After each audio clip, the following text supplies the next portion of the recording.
Now you have this concept where you have not just one all-capable robot, but you have a bunch of not very good robots. The idea is that the whole is greater than the sum of the parts. The whole is greater than the sum of the parts. Wow, so many statements we're going to cover today. Answering one simple question. Who owns the sky? Seems simple. Just give that some thought for a moment. You just watched there, Tiny Robotic Bees Could Change the World, published on National Geographic. That's the more scientific side of what we're going to cover, because we're going to go a little bit more into, of course, the Orwellian side of the argument. So when I ask you who owns the sky, that question becomes very relevant to our future privacy, to our future security, and exactly what our all-knowing government can do to us. Before we get there, I'm going to ask you once again, if you haven't subscribed to justiceknight.com, please do. That way I have the freedom to begin to host my videos elsewhere. YouTube went through another rash of bans over the weekend.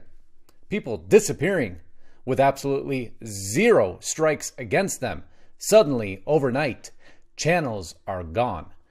So to think that I won't fall into the same fate would be very short-sighted. So if you're subscribed to justiceknight.com, no matter where I host my videos, now, again, indicated by the large yellow arrow, you'll be able to find me. Just below there is my donation portal, the only way I can continue to fund these videos. Below that, on a more lighthearted note, is my Instagram page. Also, my Twitter page just below there. Now, that's the mainstream way to get a hold of me, and I told you we were going to continue to cover secondary sites. You'll see here Mayway. This is one of my favorite platforms. This next to Parler. Both links will be below my YouTube video. You need to go there. You need to get off YouTube. You need to get off Twitter. You need to get off Instagram. You need to get off Pinterest, because by simply staying there, you're just assuring you are not advised of anything real. That you're falling for the grand illusion. The grand illusion of everything's safe and we'll take care of you and we'll never invade your privacy. You see, we need all these facial recognition scans. It just makes things more convenient and more secure. And it will help us lower jobs and make sure that we can protect you.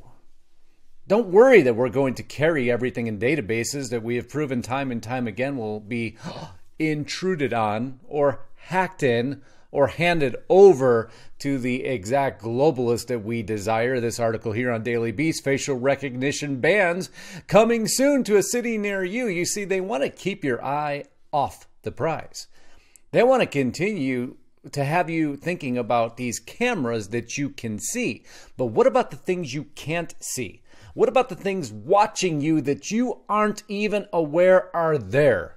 I'm going to show you the paperwork that's been filed to assure these things float in, and it goes back to the question I asked you, who owns the sky? So when you're standing out in your backyard, on your barbecue grill, cooking your burgers, up above you, take a long, hard look and ask the question.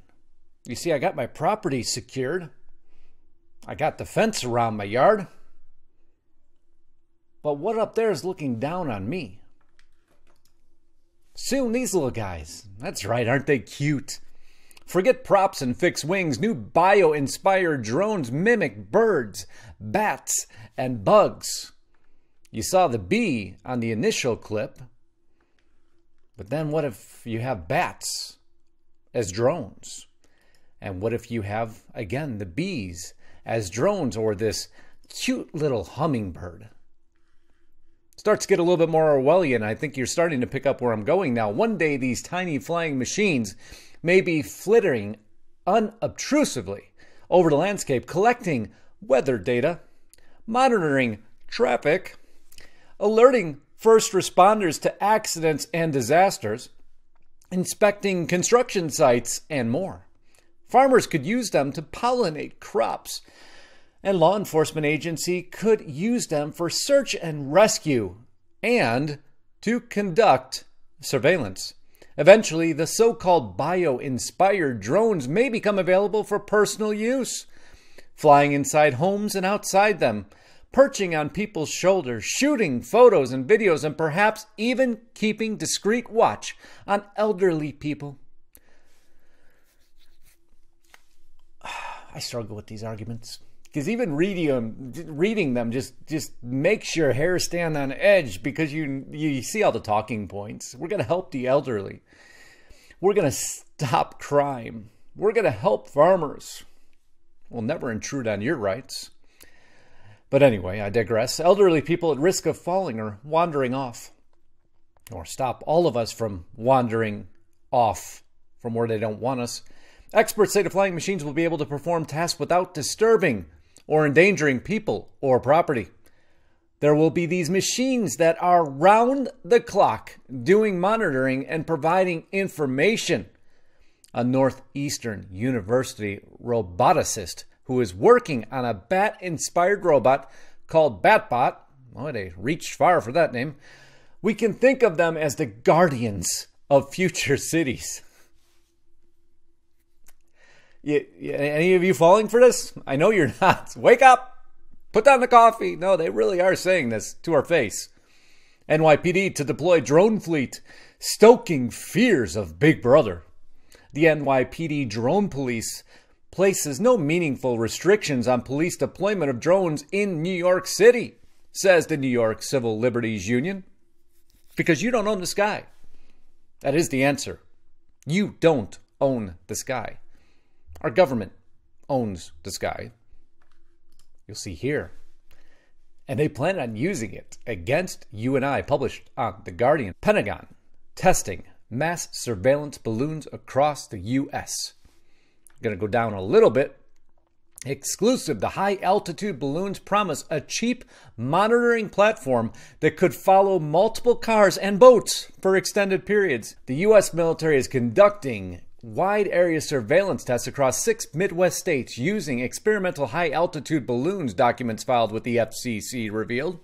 Up to 25 unmanned solar power balloons are being launched from rural South Dakota and drifting 250 miles through an area spanning portions of Minnesota, Iowa, Wisconsin, and Missouri before concluding in central Illinois. That's right. Everybody look up and wave. Big Brother's watching. They filed the patents. They're coming for you. Here it is. The actual filing, Sierra Nevada Corporation, Federal Communications Commission, experimental, special, temporary authorization. We know how these temporary authorizations never really end. It even tells you it's a surveillance. Conduct high altitude MESH networking test over South Dakota to provide a persistent surveillance system to locate and deter. This time it's narcotic traffic and homeland security threats. They can't control themselves. Because who owns the sky? Well, a simple picture like this proves not you, or else your home would be blacked out. Your yard wouldn't show. You see, your privacy doesn't matter to these drones and small flying instruments. Russia wants to arm its troops with small drones that drop bombs because ISIS did it. Don't think for a minute they won't weaponize the very systems, because surveillance won't be enough.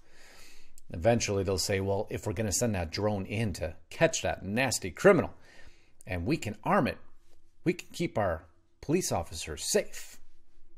See, my problem isn't keeping police officers safe. My problem is the surveillance and weaponization of technology against freedom of each and every one of us. And that's why we cover these broadcasts in such great detail, because you need to understand it already exists. It's already being tested. It's going to get smaller. It's going to get more refined. It's going to get more accurate. It's going to be able to fly forever. They're already testing the solar-powered cells to make sure that these drones can continually fly. And eventually it will be weaponized. So don't think for a minute when you're looking at your street corner at all those cameras that that's the end game. Now, the end game, again, is to just go ahead, do it with me. Look up in the sky real quick and wave. Because that is what the loss of your privacy looks like. So until next time, my name is Justice Knight. I can't thank you enough for being here. If you haven't subscribed to my channel, please do if you have the means to support and enjoy these messages. I certainly hope you will. Until next time, Godspeed and God bless. Signing out.